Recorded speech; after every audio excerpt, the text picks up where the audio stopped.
peers, women, siblings, fathers. How easy or difficult is it to interrupt or call out when another man who's your peer or a family member does something sexist, says something derogatory about women, or is being controlling, dominating, abusive in some way?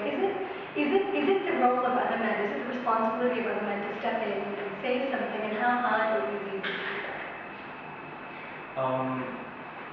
Yes, it is. But it can get difficult and complicated, especially when relationships are very personal. I mean, when I talk about, even in the work that I do, I often get into a lot of arguments with close friends and even family members about how domestic workers should be treated.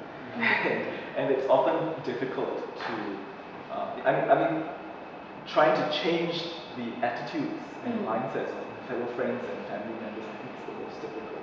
I'd rather do it with a group of people who I don't know, because there's a lot of personal, there are a lot of personal feelings and emotions involved, so that often gets very difficult. But I think one way in which you can do it is to talk about it with that person one-on-one. I find that usually it's more difficult to do these kinds of confrontations, in a big setting where there's a lot of saving of face issues and all that. So I think if we are really concerned about something that has happened, talking to that person, I think individually, privately, usually often helps, and it also communicates the gravity of the situation. Whereas if you do it in a big social setting, people tend to get very defensive, and it becomes more difficult. I mean, I can't help but agree with that, because here we're trying to confront disrespect. And if we confront it in a disrespectful manner, it kills the message. So I think there's a place to have a very public platform. There's a place to also take the person aside and say, hey, what's going on? Because I know you love your wife, but you treat her very badly. So I think if we spoke this way to the person one-on-one, it can be very respectful.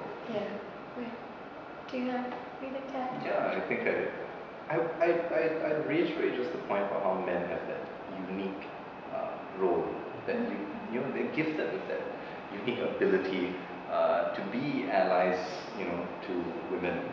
In the sense that from that same study, we found also that men take men more seriously. All right. So I see this as a unique position to be in. If men take you more seriously, and you have been gifted this opportunity to be able to be somebody who could take a message and deliver it to them in a language that they understand. It could be anybody, it could be people that are wrapped up in bro culture, masculinity, things like that. But because you're a man, maybe you have some experience with that, you can tailor your message to be spoken in a way that they understand, that it hits them. So that's the unique role that we have as men. And just one or two more things, just in 2 minutes. But can we talk just very quickly about how masculinity, the kind of mainstream or dominant ideas of what it is to be a real man, to be tough or aggressive or in some way dominant, how does this hurt some men, do you think? Like men, we always hear about, we know that boys get bullied for being too girly or, being feminine and being called sissy and having their sexuality questioned, being bullied. And, boys face a lot of violence from other boys, right? Whether it's, to being shoved, like a boy would be quicker to shove a boy than say a girl, right? Say in a school situation. So boy on boy violence also happens, and do you think it's related to the same ideas of masculinity? And how is that part of the issue? I think it's a big part of the issue, because we are socialized into violence, and violence is a way to resolve issues. Let's take a walk outside and let's settle it in the car park. So there's this mentality, and there's this mentality that if there's anyone that should sacrifice himself, it should be the man. Women in, well, Costa Concordia, the men ran away first when the sinking ship. But in the past, it was really about women and children first, and men are supposed to sink the ship. You know, it's the men who go to war. It's the men who kind of supposed to protect their country and Men honor to the do country. NS. Men are to do NS. Yeah. So we are communicating that men are expendable. That if there's anyone that is supposed to be suffering for others, it should be the men. But you know, I think that also feeds into the macho culture that you should be doing this. But it again socializes us to violence.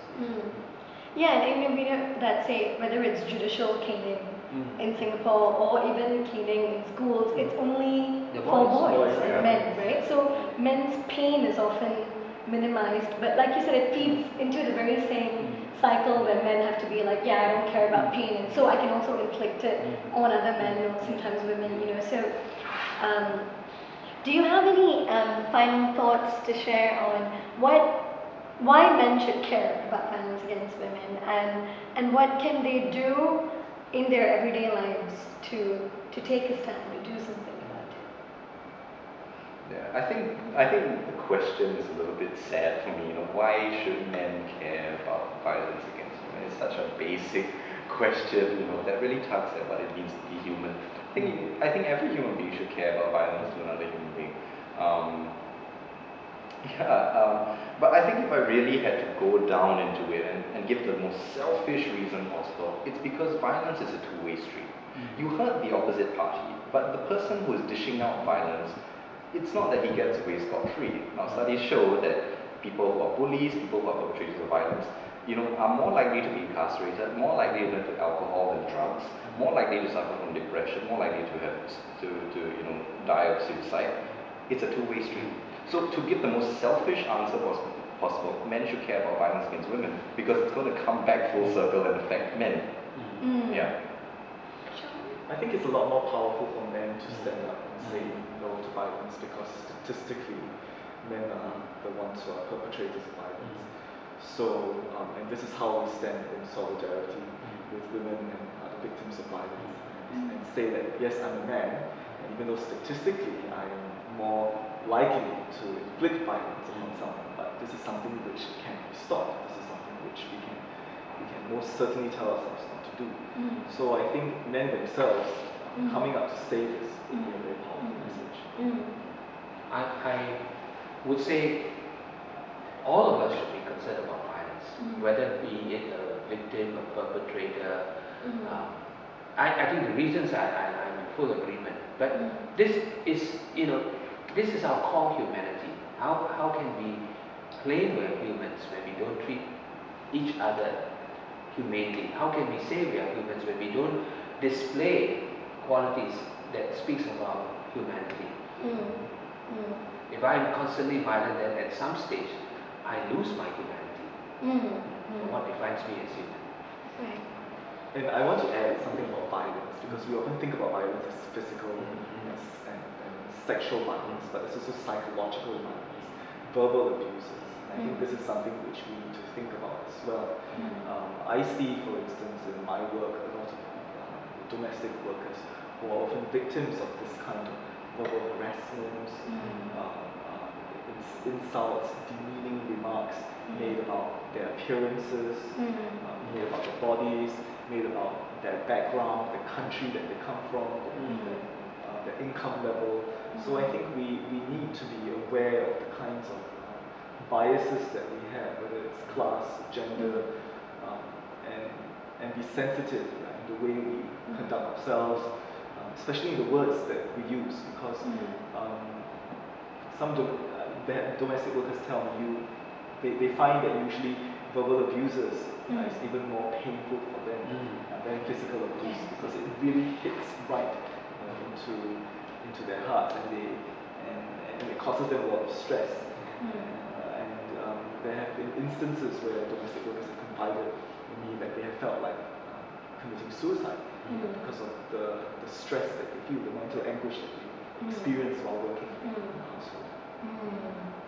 Thank you all very much for being here today and talking to us. And really, this campaign The White Ribbon Campaign to us is about highlighting how men are role models of anti-violence and role models to other younger men and boys of different ways of being men, and that being a man is associated not with violence and aggression and toughness, but with care and respect for the safety of everyone around us, including women and girls. And I think that this is a really important and different conversation to have, because a lot of the times, we focus on what people can do to protect themselves from violence, right? So what can women do to make sure they don't get sexually assaulted? What can domestic workers do to make sure they don't provoke their employers? What can women do to not provoke their husbands? And I think shifting the conversation to the responsibility on us to not perpetrate violence, right? And how we can change a culture that tolerates that. And so I found this extremely inspiring and enlightening. So thank you so much.